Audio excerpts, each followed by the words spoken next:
बिस्मिल्लाहिर्रहमानिर्रहीम। लेक्चर का आगाज़ हदीस नबवी सल्लल्लाहु अलैहि वसल्लम से करते हैं।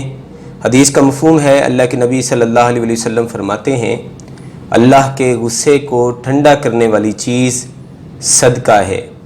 आज के लेक्चर में हम डिस्कस करेंगे stress strain curve for 3 different substances. Number 1 ductile substances, brittle substances and polymeric substances. तो सबसे पहले हम बात करते हैं डक्टाइल सब्सटेंसेस क्या होती हैं। ऐसी सब्सटेंसेस जिनको हम परमानेंट डीफॉर्म कर सकते हैं तोड़ने से पहले, वो कहलाती हैं डक्टाइल सब्सटेंसेस।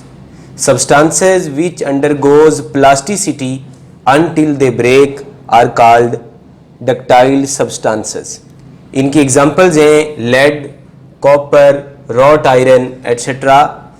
अगर हम इनका स्ट्रेस स्ट्रेन ग्राफ प्लॉट करें, एक्स एक्सेस पे हम स्ट्रेन को रखें और वाई एक्सेस पे हम स्ट्रेस को रखें, तो इनके ग्राफ की शेप इस तरह की बनती है। अब देखो, यहाँ से लेके यहाँ तक ग्राफ सीधी लाइन है।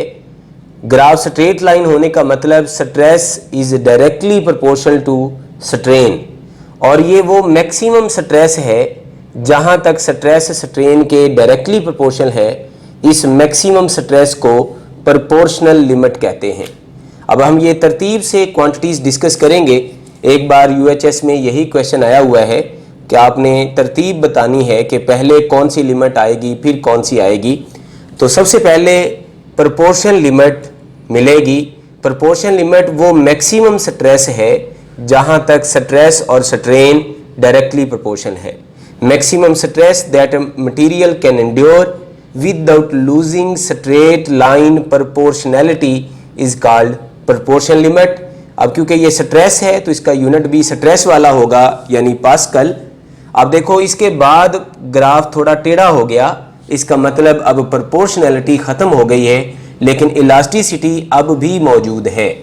यहाँ से लेकर यहाँ तक बॉडी के अंदर इलास्टिसिटी मौजूद है, और ये वो मैक्सिमम स्ट्रेस है जहाँ तक बॉडी के अंदर इलास्टिसिटी रहती है। इसको हम कहते हैं elastic limit. Maximum stress that material can endure without losing elasticity is called elastic limit. तो इसका यूनिट भी पास्कल होगा। और ये जो पॉइंट है जहाँ पर इलास्टिसिटी ख़त्म हो गई है और प्लास्टिसिटी शुरू हो रही है, इसको हम बोलते हैं yield point. The point on stress strain curve where elasticity ends and plasticity begins is called yield point। और ये वो हाईएस्ट स्ट्रेस है जो मटेरियल बर्दाश्त कर सकता है और टूटा नहीं। इसको हम बोलते हैं यूटीएस, यानी अल्टीमेट टेंसाइल स्ट्रेस, या इसको अल्टीमेट टेंसाइल स्ट्रेंथ भी कहते हैं। UTS gives the nominal strength of the body, यानी कोई बॉडी कितनी ज़्यादा मजबूत है या कमज़ोर है, इसका अंदाज़ा हम उसके यूटीएस से फाइंड करते हैं। मिसाल के तौर पे जो स्टील है उसका यूटीएस कॉपर से ज़्यादा है, तो इसका मतलब स्टील ज़्यादा स्ट्रेस बर्दाश्त कर सकता है एज़ कम्पेयर टू कॉपर। तो इसका यूनिट भी, ये भी क्योंकि मैक्सिमम स्ट्रेस है तो इसका यूनिट भी पास्कल होगा। अब अगर हम स्ट्रेस स्ट्रेन मज़ीद बढ़ाते हैं तो स्ट्रेस की वैल्यू कम होना शुरू हो जाती है और एक पर्टिकुलर स्ट्रेस पे ये टूट जाता है, जिसको हम फ्रैक्चर स्ट्रेस का नाम देते हैं। तो अगर आपके पास एक कॉपर की तार हो तो आप उसको खींचते जाएं तो आप देखेंगे वो टाइट होती चली जा रही है, और एक ख़ास लिमिट के बाद वो लूज़ होना शुरू हो जाएगी, यानी उसमें स्ट्रेस बढ़ने की बजाय कम होना शुरू हो जाएगी और फिर पर्टिकुलर स्ट्रेस पे वो टूट जाएगी। तो जिस स्ट्रेस पे वो ब्रेक हो जाएगी उसको हम बोलेंगे फ्रैक्चर स्ट्रेस। तो ये अगर हम इनके इंक्रीजिंग ऑर्डर बताएं तो सबसे स्मॉल है प्रोपोर्शनल लिमिट, उससे ज़्यादा है इलास्टिक लिमिट, उससे ज़्यादा है यूटीएस, और इस केस में आप देखो जो फ्रैक्चर स्ट्रेस है वो यूटीएस से कम है। अब हम बात करते हैं ब्रिटल सब्सटेंसेस की। Substances which break just after the elastic limit are called brittle substances. अगर इलास्टिक लिमिट तक हम पहुंच जाएं तो उसके फौरन बाद ये सब्सटेंसेस टूट जाएंगी, यानी ये सब्सटेंसेस परमानेंट डीफॉर्म नहीं होंगी। इन सब्सटेंसेस को हम ब्रिटल सब्सटेंसेस का नाम देंगे। मिसाल के तौर पे आपके पास गिलास है, तो गिलास इलास्टिक लिमिट तक डिफॉर्म किया जा सकता है, और अगर आप स्ट्रेस इलास्टिक लिमिट से थोड़ी सी भी बढ़ा दें तो वो टूट जाता है, यानी उसको परमानेंट डिफॉर्म हम नहीं कर सकते, तो ऐसी सब्सटेंस ब्रिटल सब्सटेंस कहलाएगी। या हमारे पास है हाई कार्बन स्टील, तो ग्लास और हाई कार्बन स्टील हमारे पास ब्रिटल सब्सटेंसेस हैं।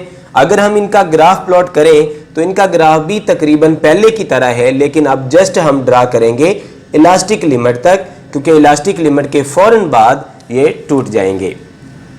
तो आप देखो इस केस में भी ग्राफ पहले सीधी लाइन है और फिर थोड़ा कर्व्ड है। यहाँ ये वो मैक्सिमम स्ट्रेस है जहाँ तक स्ट्रेस और स्ट्रेन डायरेक्टली प्रोपोर्शनल है, तो इस मैक्सिमम स्ट्रेस को हम नाम देंगे proportional limit. Maximum stress for which stress is directly proportional to strain is called proportional limit. और यहाँ से लेकर यहाँ तक बॉडी के अंदर इलास्टिसिटी मौजूद है, और ये वो मैक्सिमम स्ट्रेस है जहाँ तक इलास्टिसिटी मौजूद रहती है, इसको हम बोलते हैं elastic limit. Maximum stress that material can endure without losing elasticity is called elastic limit, और इस लिमिट के फौरन बाद ये सब्सटेंस टूट जाएगी। तो इसमें जो यूटीएस होगा वो इलास्टिक लिमिट के बराबर ही होगा, यानी वो मैक्सिमम स्ट्रेस जो बगैर टूटे वो बर्दाश्त कर रहा है वो वही है जो इलास्टिक लिमिट है। तो इस केस में अगर हम ऑर्डर लिखें तो प्रोपोर्शनल लिमिट इलास्टिक लिमिट से कम है और जो यूटीएस है वो इलास्टिक लिमिट के इक्वल है। लेकिन इस केस में जैसे ही स्ट्रेस इस वैल्यू से थोड़ी सी भी बढ़ेगी तो ये मटेरियल ब्रेक हो जाएगा, यानी इस केस में जो फ्रैक्चर स्ट्रेस होगी वो यूटीएस से थोड़ी ज़्यादा होगी। तो अगर हम ग्राफ प्लॉट करें फॉर पॉलीमेरिक सॉलिड्स, मिसाल के तौर पे प्लास्टिक्स के लिए पॉलीथीन, पॉलीस्टीरीन, नाइलॉन, रबड़ एट्सेट्रा, इन सब के लिए अगर हम ग्राफ बनाएं तो वो कुछ इस तरह का ग्राफ बनता है। आप देखो जब हम स्ट्रेन बढ़ा रहे हैं तो हमें ये वाली कर्व मिल रही है, और जब स्ट्रेन रिमूव कर रहे हैं तो हमें इस तरह की कर्व मिल रही है, यानी वही वाली कर्व दोबारा रिट्रेस नहीं हो रही। तो जब हमारे पास कोई भी पॉलीमेरिक सब्सटेंस का ग्राफ बनाया हो तो वो इस तरह का ग्राफ बनेगा। अगर रबड़ का ग्राफ पूछा जाए या नाइलॉन का या पॉलीथीन का या पॉलीस्टीरीन का या किसी प्लास्टिक का, तो आप समझ जाएंगे कि उसके ग्राफ की शेप इस तरह की होगी, क्योंकि ये पॉलीमेरिक सॉलिड्स हैं। और अगर आपने ग्राफ बनाना हो फॉर ग्लास या हाई कार्बन स्टील तो वो ग्राफ जस्ट इस तरह का होगा। और अगर आपने ग्राफ बनाना हो कॉपर, लेड या रॉट आयरन एटसेट्रा, इसके लिए तो उस ग्राफ की शेप इस तरह की होगी।